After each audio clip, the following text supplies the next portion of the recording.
जानेवारी संपता संपता इतके दिवस आल्हाददायक असलेलं वातावरण हळूहळू गरमीकडे झुकू लागतं. कुंडीतील बागेला पाणी घालताना इतके दिवस छान हिरवीगार दिसणारी पानं अचानक पिवळी तांबूस दिसू लागल्यावर वाईट वाटतं. आपल्याकडून पाणी कमी घातलं जातंय की काय असा प्रश्न सतावू लागतो.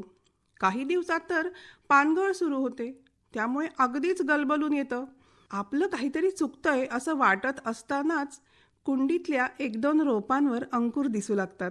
हळूहळू फिकट गुलाबी तांबूस रंगाची अगदी कोवळी इवलूशी पालवी दिसू लागते आणि जीवाला खूप बरं वाटतं. आणि मग गेल्या काही दिवसातले घटनाक्रम आठवल्यावर लक्षात येतं, अरे हो, हा तर वसंत. वसंताचं आगमन झालंय बरं का. शिशिरात पानगळ झाली आणि आता ऋतुराज वसंताचं आगमन झालंय. तसं तर आपल्या गोव्यात, विशेषतः शहरात, उन्हाळा आणि पावसाळा हेच प्रमुख ऋतू आहेत. ग्रामीण भागात छान थंडी असते, पण पणजीसारख्या महानगरात थंडी तर औषधालाही सापडत नाही. फक्त रात्री दुचाकीवर पाठीमागे बसून ऑफिसमधून घरी येताना वातावरण आल्हाददायक भासतं इतकंच.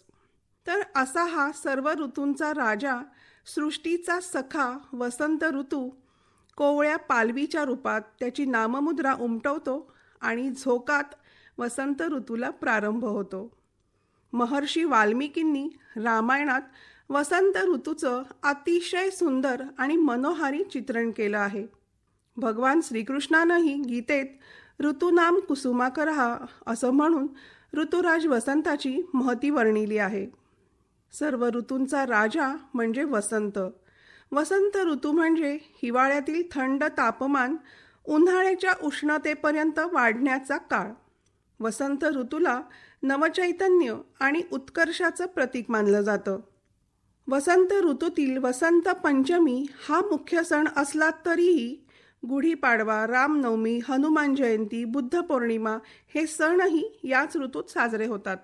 वसंत पंचमीला सरस्वतीची आणि रतिमदनाची पूजा करून वसंतोत्सवाचा प्रारंभ करतात.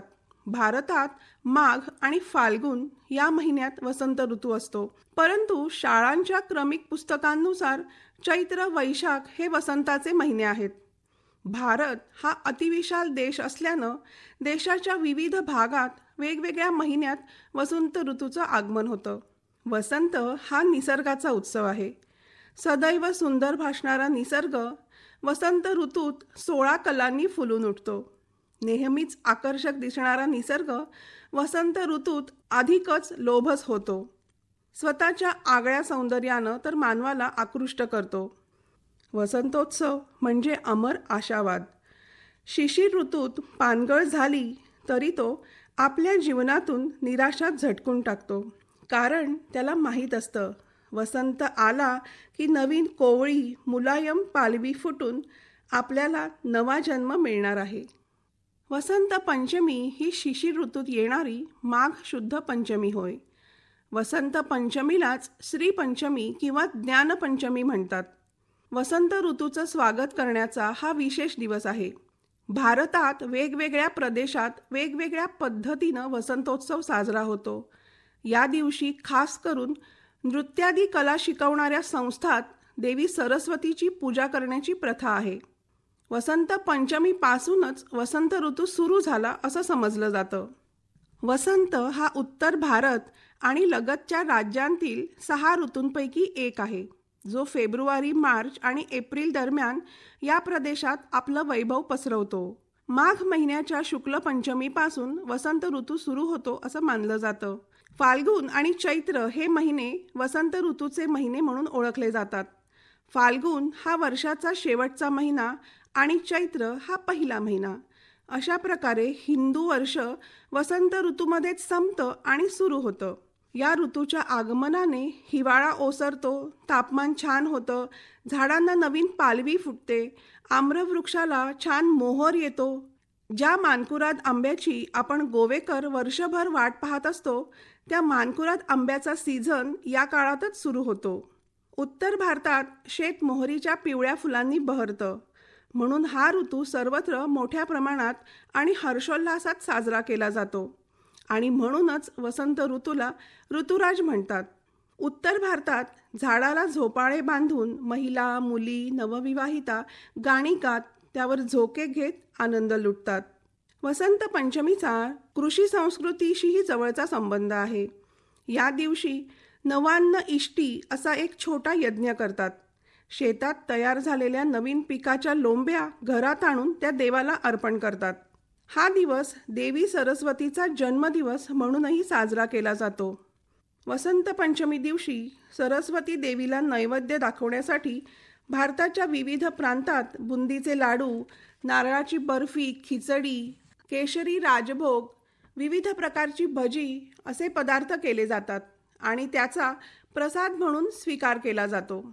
वसंत ऋतूतलं अभ्यंग विशेषतः फायदेशीर असतं, कारण ते शरीराची ऊर्जा संतुलित करण्यास, रक्ताभिसरण सुधारण्यास आणि विषारी पदार्थांपासून मुक्त होण्यास मदत करतं. वसंत ऋतू हा कोकिळेच्या स्वरात गाणारा, नवनिर्मिती करणारा, बहरणारा, मोहरणारा, सर्जनशील असा ऋतू आहे. पेशव्यांच्या काळात हा उत्सव महाराष्ट्रात उत्साहानं साजरा होत असे. या दिवशी स्त्री पुरुष आपल्या नातेवाईकांना फुलांचा अथवा हिरव्या देठाच्या धान्याच्या कणसांचा गुच्छ भेट म्हणून देत असत. डोक्यावरील पागोट्यात ते कणसाचा तुरा रोवत असत. याच दिवशी पिवळ्या रंगाचं वस्त्र परिधान करण्याची ही पद्धत होती. फुलं, फळं, मिठाई यांची देवाणघेवाण होत असे. वसंत ऋतूची सन्मानपूर्वक पूजा हा मुख्य भाग असे. वसंत पंचमीचा दिवस कुंभमेळ्यातही विशेष पवित्र मानला जातो. या दिवशी कुंभमेळ्यात शाही स्नान होतं. भारताच्या मथुरा, वृंदावन, राजस्थान, बंगाल अशा विविध प्रांतात वसंत उत्सव आनंदात साजरा करतात. पश्चिम बंगालमध्ये या दिवशी सर्वजण पिवळी वस्त्र परिधान करून सरस्वतीची पूजा करतात. देवीच्या पायाशी पुस्तकं, लेखण्या ठेवून तिचा आशीर्वाद घेतात. काही लोक उपासही करतात. लहान मुलांच्या पाटीवर मुळाक्षर काढून देऊन त्यांच्या शिक्षणाची सुरुवात करतात. शीख संप्रदायातही वसंत उत्सव साजरा होतो. या उत्सवाचा भाग म्हणून पतंग उत्सव साजरा करतात. भारतातीलच नव्हे तर फाळणीनंतर पाकिस्तानात गेलेल्या पश्चिम पंजाबात सुद्धा वसंत पंचमी पतंगोत्सवाच्या रूपात साजरी केली जाते. संपूर्ण वसंत ऋतूमध्ये तापमान सामान्य असतं. हिवाळ्यात जास्त थंड किंवा उन्हाळ्यात जास्त गरम नसतं, पण शेवटी ते हळूहळू गरम होऊ लागतं. रात्रीच्या वेळी हवामान अधिक आनंददायी आणि आरामदायक होतं. वसंत ऋतू खरोखरच प्रभावशाली आहे. जेव्हा तो येतो तेव्हा तो निसर्गातील सर्व काही जागृत करतो.